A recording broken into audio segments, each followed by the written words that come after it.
Welcome, everybody. My name is Mr. Zawacki, and I am your scheduled science teacher with Hillsborough Virtual School.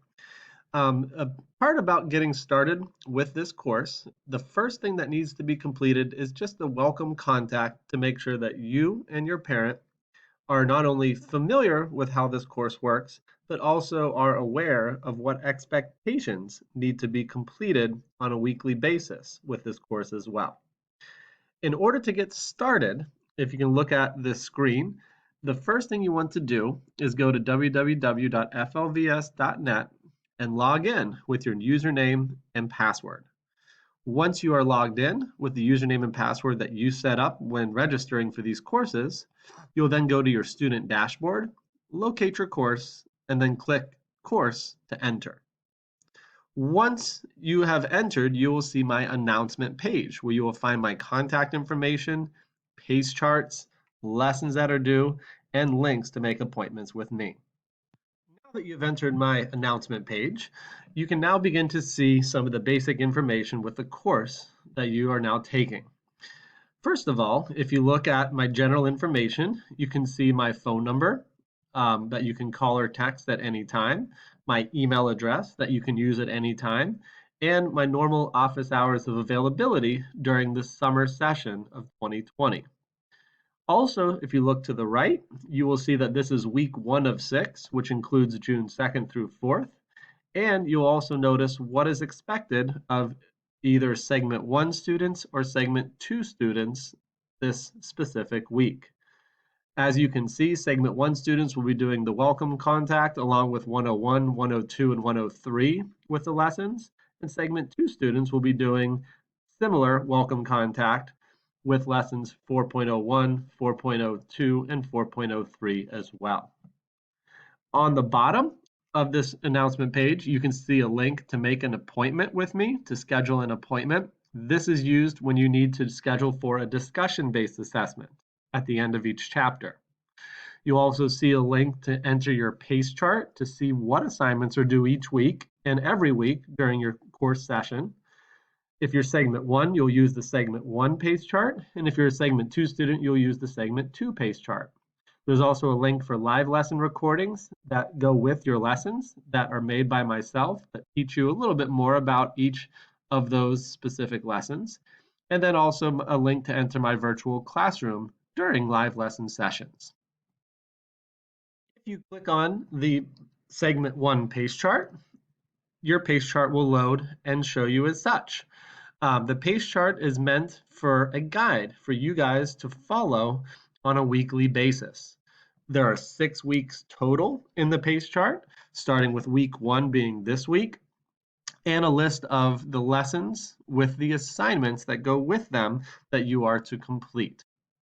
The pace chart should be followed at least at a minimum each week, and you are welcome to go ahead of pace. However, you never want to go behind pace, or you run the risk of getting withdrawn or not finishing the course at all. At all times while working in your course, you'll be able to see some icons that'll help you navigate throughout your course. As you can see in the top black toolbar, the word Hillsborough means the county that you're working in. The book resembles lessons. That will take you to your lessons page that is already loaded up here for you. The box beside it is assessment, where you'll go to turn in your assignments. The check mark and home take you to other menu options. Home takes you back to the announcement page that we just went over. The 3 lines show you exactly where to go to navigate to other areas of your course that may not be used as often. And the envelope is for your email. Now, once you have clicked on lessons, you'll begin to see a page that looks like this. This is for biology credit recovery. Now, segment 1 students will start with module 1. Segment 2 students will start with module 4.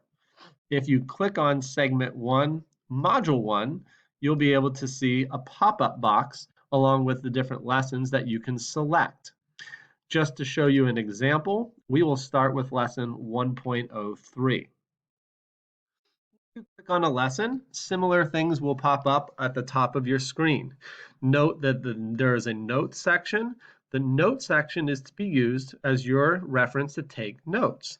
Each lesson that you go through requires notes to be taken, since you can use your notes on any quiz, on any assignment, on any discussion-based assessment, or even exam. So notes are very important to take, and there's already a section for you to use and fill out along the way.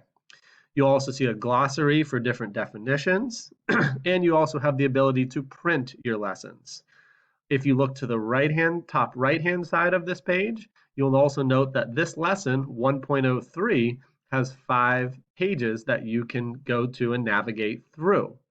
All you have to do is hit the drop-down menu to go to different pages. Generally, every page up until the last is full of information and notes. The last page of every lesson will explain what your assignment is and what you're supposed to do. I click on page 5 of 5 on lesson 1.03. Again, the last page of each lesson will explain what your assignment is and how to do it. If you look at the bottom here, what you'll have to do here is you'll download the guided notes activity sheet, which I've already talked about, to take notes with. You'll look at the different types of microscopes in the following activity, take notes on those guided notes, and then you'll use those notes to take the 1.03 New Technology Assessment, which is a quiz for this one. Once you have completed the lesson with notes and you understand what you need to do for the assignment, then it is time to go to the assessments area to complete that assignment. Remember, to get to the assessments, you can click the shortcut, the box located 2 icons to the right of the word Hillsborough in your top left corner of your screen. Assessments will take you to the area that has all of the assignments that will be submitted and completed throughout your time in the course.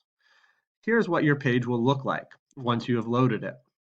If it says the word exam in front of it, that is similar to a quiz, a test, or a pretest, where you'll click on and answer with A, B, C, D multiple choice answers.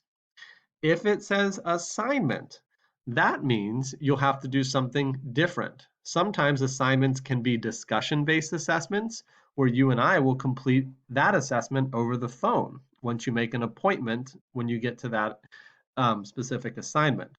Other assignments, like 202, as you see on the bottom of the screen, require you to type up questions and answers or complete an online lab.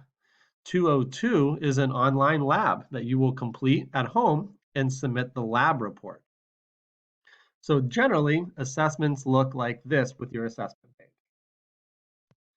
Now, here is where I have selected the assignment 2.02 early cells, which again is an actual assignment where you'll complete and submit your work.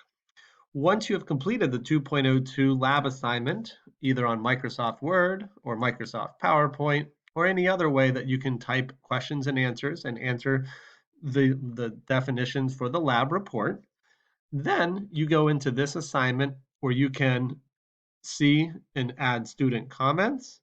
And most importantly, on the bottom of the screen is where you can go to also add files.